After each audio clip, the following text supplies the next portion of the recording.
Hello and welcome to Newsround, the programme where we bring you the latest news and views about aerospace, aviation and defence across the emerging markets of Africa, Arabia and South Asia. I'm Marcelle Nethersole. And I'm Mark Pilling. In this programme we feature the long-awaited return of face-to-face events, with Alan Peaford reporting from this week's DSEI Defence Show in London with news on Saudi Arabia's UAV programme. We will hear from South Africa about the comings and goings at the country's airline association. And finally, we report on an interesting development in Pakistan, with Air Arabia looking at yet another low-cost airline joint venture, which could have big implications for the carrier and the country. All to come. Join us after this short break for the news headlines from Ella.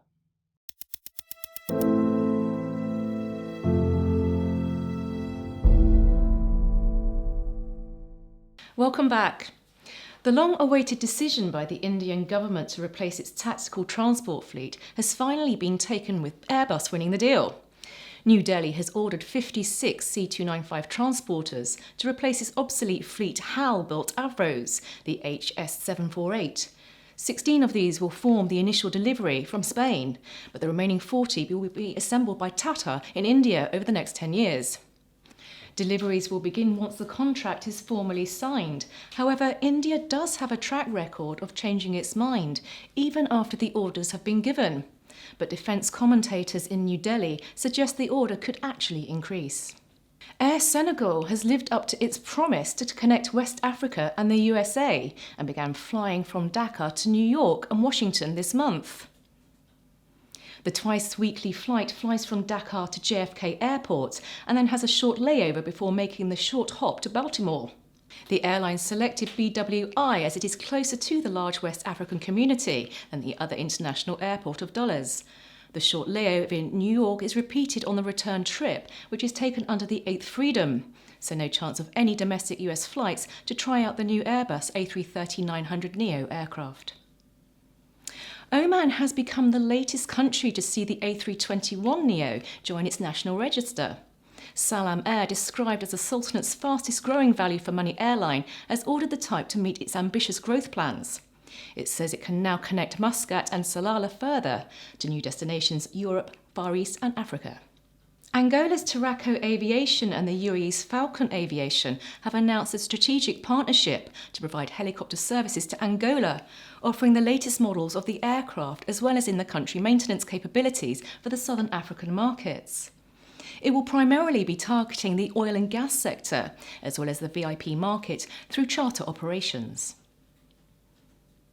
Falco Regional Aircraft has leased 5 new ATR 72-600 aircraft to Indigo, India's largest passenger airline, via its Irish leasing platform. The aircraft will all be delivered before the end of 2021. Ethiopian Airlines Group has transported 50 million doses of vaccine to more than 28 countries across the globe and became the only African carrier to reach such a milestone, playing a crucial role during this difficult time. Ethiopian Cargo and Logistics Services has successfully distributed the vaccines to different countries with its technologically equipped facility called Pharma Wing. And finally, with 1 in 4 passengers flying with their pet on private jets, VistaJet has launched VistaPet. It has been designed in collaboration with experienced veterinary practitioners, coaches and dietitians and groomers to respond to the unique needs and challenges faced when travelling with animals. The programme offers its crew enhanced training in pets, so to safeguard animal passengers while travelling. Each VistaJet cabin hostess is trained in all segments of pet first aid. The extensive training programme includes education on the latest health and safety standards for pet care, air travel, pet CPR procedures. And to better understand behaviours, crew members also have to learn how to read varying body language signs. It's back to you, Mark. Thank you, Ella. A busy news agenda there, with the C295 order a clear standout for India, for Airbus and Tata. Now, defence is a global focus this week as the industry meets in London for the DSEI event, and Saudi Arabia's indigenous UAV programme is in the news. The Skyguard UAV was the creation of the Prince Sultan Defence Studies and Research Centre in Riyadh and had undergone testing and even a test flight. But now it's moving into a manufacturing stage thanks to an agreement between the Prince Sultan Centre and the Advanced Electronics Company, a subsidiary of Saudi Arabian Military Industries, or SAMI. Now, Alan Peaford is at DSEI and could tell us a bit more. Alan. Thanks, Mark. Yes, the Skyguard has already undergone an early testing stage, including flight tests. According to statements by the two companies, the drone is designed for tactical operations to support ground, air and marine forces with identification and tracking capabilities to help it destroy targets.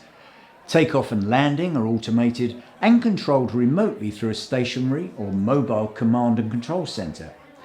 It's said to have a payload of 50 kilograms, a range of 150 kilometres and a maximum altitude of 18,000 feet, and it will be equipped with advanced cameras and electronic warfare systems. When asked whether the drone will carry guided munitions, the representatives of the two companies said the possibility is that the drone will be weaponised, and it certainly cannot be ruled out. Now, Dr. Sami bin Mohammed Al Humaidi, who's the Acting Director General of the Prince Sultan Research Centre, said that the agreement with the SAMI business will enhance national defence capabilities and enrich the skill sets of highly qualified local personnel. And this is all very much part of the Saudi Arabia 2030 vision, and we should expect to see manufacturing with a lot more local content going forward. AEC, with a workforce of more than 2,000 engineers, is already playing a major role in contributing to that government vision of localising 50% of the kingdom's military and security spending and introducing new innovations for the defence industry. Thank you, Alan. Thank you. That was Alan at DSEI. Now, over to Johannesburg, where the Airline Association of Southern Africa had a new CEO lined up. But there's been some changes. Marcelle Nethersole talks to our correspondent, Guy Leitch. Hi, Guy. Can you tell us what's been happening? Yeah, well, the Airlines Association, or AASA as we really call it, is suddenly finding itself needing to find its third CEO in as many months. The long-serving CEO, Chris Weigenthal, took a slightly early retirement to go to the United States, and they were extremely thrilled when they were managed to appoint Wrenelle Stander, who has a sterling track record in the aviation and airline industry in South Africa as the CEO. And yet now, barely 6 weeks after she's got her feet under the table at AASA, she's announced that she's in fact moving on and going to take a job at Wesco in the Western Cape. But I suppose their loss is going to be Wesco's gain. Guy, can you tell us what Wesco is and why is this role important for the region? Yeah, Wesco is a government initiative from the Western Cape to actually just develop the Western Cape.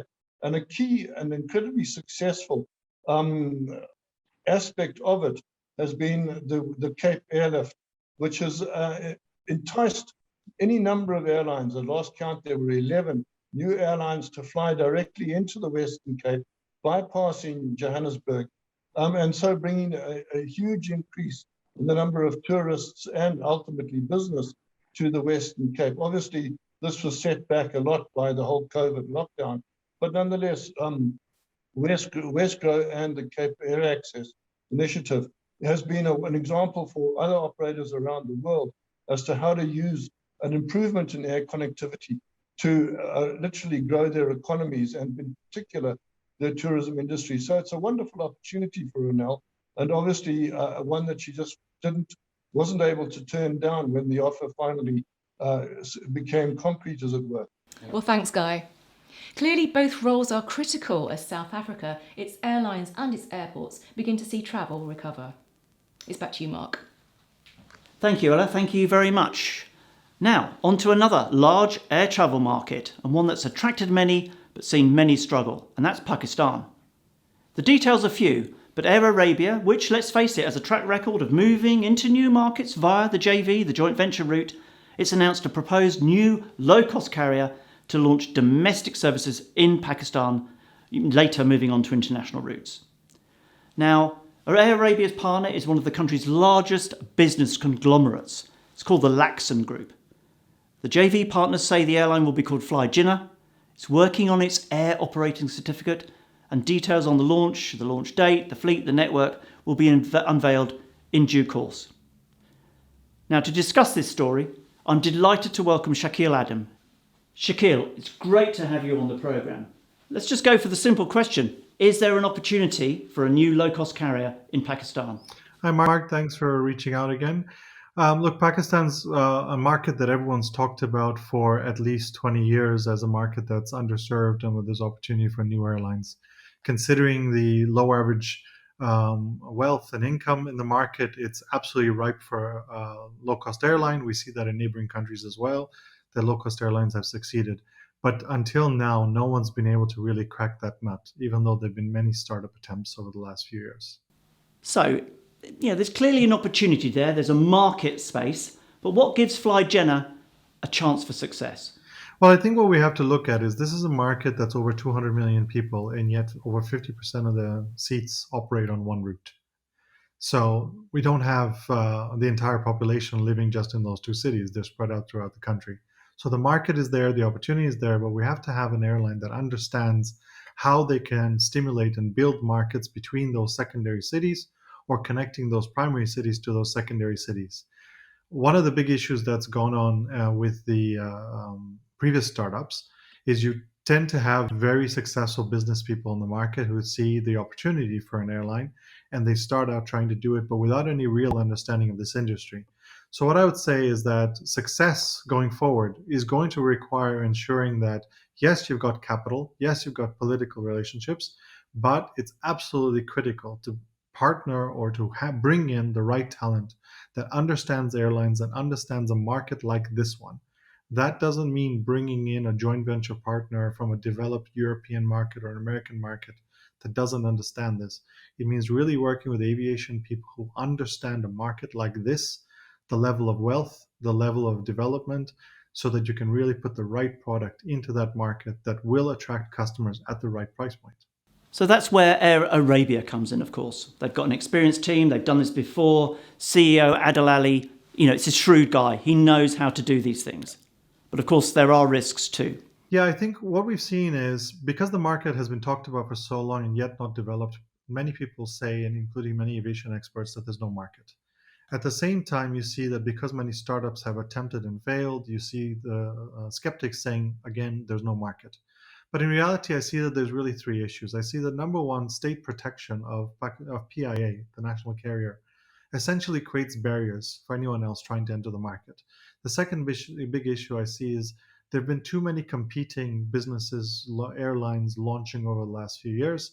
What that does is creates too much noise in the market. So as soon as one that might be good starts, it's in the backdrop of lots of other inefficient ones. That creates a lot of damage.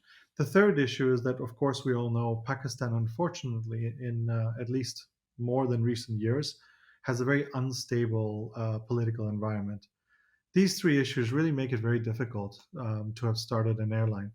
What I see that's interesting and unique in this situation with the partnership with Adil Ali and Air Arabia is, of course, this is a group that understands what it's like to go into markets like this one and be successful. And they've done it time and time again. So I find this to be very different from previous startups, because what we are again seeing on the one side is a very successful business group, but on the other side, they brought in the right type of partner. And I think the fact that Air Arabia has experience in the Indian subcontinent, flying to those markets from their other operations, means they, of course, understand the challenges from the other side. So establishing a business in that market isn't going to be completely new to them. The challenges, as you say, though, are any UAE carrier relies heavily on Indian subcontinent traffic, primarily India traffic. We see that with any one of the large UAE carriers.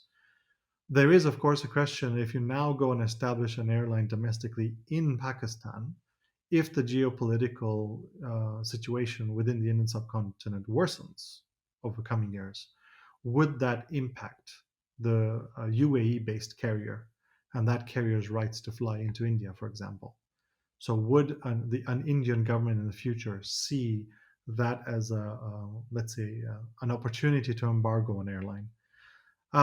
At the same time, the bigger issue, as we've said, in the backdrop of all of this, is the state's interest of constantly backing PIA. I do believe that the government, previous governments, this government, future governments, all see aviation as critical for the development and sustainability of the nation. I believe that they also all see that PIA is not the only answer, but they will want to ensure that anything new that comes along does so in a harmonious way to PIA. Thank you. Lots of excellent insight there. Lots of questions still to answer, of course, and in the next few months, we'll look forward to how Air Arabia and the Lakson Group try and answer them. And that's it from Marcella, Alan, and me. Until the next time, thank you for watching. Goodbye. Goodbye. How do we achieve ultimate defense interoperability?